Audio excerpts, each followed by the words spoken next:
20 सालों की दुश्मनी, अब फिर से दोस्ती।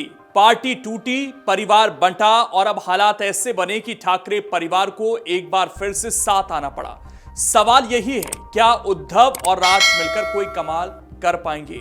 नमस्कार, बहुत स्वागत है आप सभी का। मैं हूं आपके साथ लोकेंद्र त्यागी और आप देख रहे हैं अमर उजाला। कभी बाला साहब ठाकरे की शिवसेना महाराष्ट्र की राजनीति की धुरी हुआ करती थी। परिवार, पार्टी और सत्ता तीनों एक साथ थे, लेकिन 2003 के बाद हालात बदले। उद्धव ठाकरे को पार्टी की कमान मिली, राज ठाकरे अलग हुए और 2006 में मनसे बनी। यहीं से ठाकरे परिवार की राजनीति में दो फाड़ हो गए। सालों तक दोनों चचेरे भाइयों के बीच तल्खी रही, सियासी जंग चली और मराठी वोट बैंक भी बढ़ता चला गया। इस टूट का असर साफ दिखा। पहले शिवसेना दो हिस्सों में बटी, फिर सत्ता हाथ से गई। विधानसभा चुनाव में करारी हार मिली। मुंबई से लेकर स्थानीय निकाय चुनावों तक ठाकरे ब्रांड कमजोर पड़ता गया। पार्टी छीनी गई, संगठन बिखरा और जमीनी पकड़ लगातार कमजोर होती चली गई। ऐसे में मजबूरी ने रास्ता दिखाया, परिवार को फिर से एक होना पड़ा। अब नगर निगम चुनावों से पहले उद्धव ठाकरे और राज ठाकरे के एक साथ आने का ऐलान हुआ है। माना जा रहा है कि एक गठबंधन मराठी अस्मिता और पुराने वोट बैंक को फिर से जोड़ने की कोशिश है। लेकिन बड़ा सवाल यही है, क्या 20 साल बाद यह सियासी मेल जनता को प्रभावित कर पाएगा या वक्त बदल चुका है? इस पूरे घटनाक्रम पर शिवसेना यूबीटी नेता संजय राउत ने एक लाइन में इसे महाराष्ट्र और मराठी मानुष के लिए खुशी का पल बताया, जबकि शिवसेना नेता शाइना एनसी ने इसे केवल राजनीतिक भ्रम करार दिया और यह कह दिया कि दिन में सपने देखना छोड़ दें।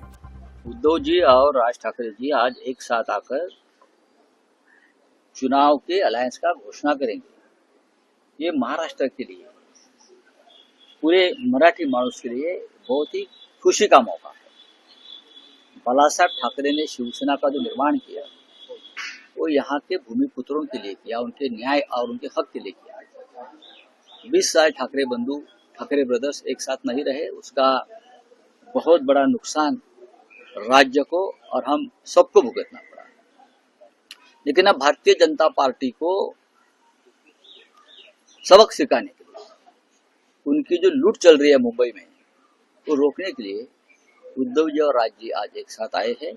हम एक साथ मुंबई के साथ 10 महानगर पालिका में एक साथ चुनाव लड़ेंगे। संजय राउत मुंगेरी लाल के हसीन सपने देख रहे हैं और जैसे कि कहते हैं, उम्मीद पे दुनिया कायम है।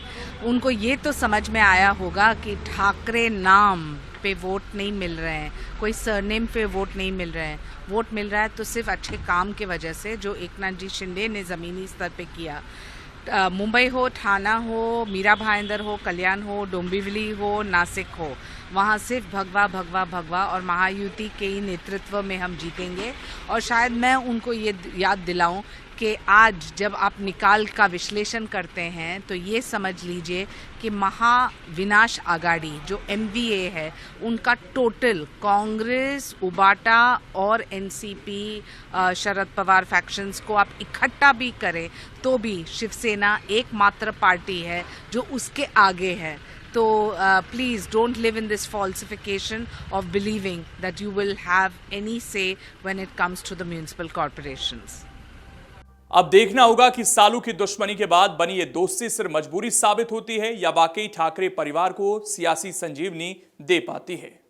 अगर आप ये वीडियो YouTube पर देख रहे हैं तो हमारे चैनल को सब्सक्राइब कर बेल आइकन दबाएं और Facebook पर देख रहे हैं तो हमारे पेज को लाइक करें।